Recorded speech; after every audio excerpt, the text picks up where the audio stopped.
Another day, another rampa today. What's up, what's up? Hello mga karampa and welcome to Humphrey G World. Ituloy na naman natin ang ating rampa with high school friends. Ang dami naming ganap dito sa Awichon kaya naman napagod na ang mga bestie ko.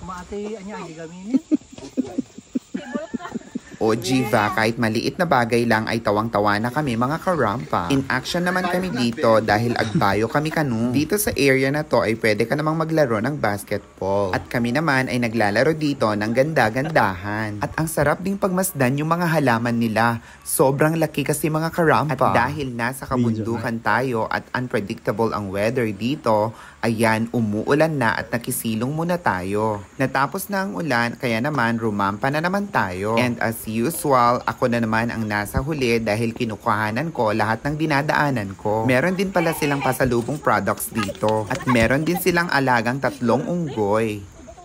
Laguyo din na deti cellphone. Sinamahan din ako ni Ocho para tignan yung usa. O Jiva, kahit panandalian lang ay nabago naman yung mundo natin. For the nature trip nga kami at naging makabuluhan pa yung reunion namin. Pababa na nga kami dyan at papunta na kami ng bayan. For the ulan na naman mga karampa, hanggang dito na lang. Thank you for watching and see you in my next vlogs. Bye!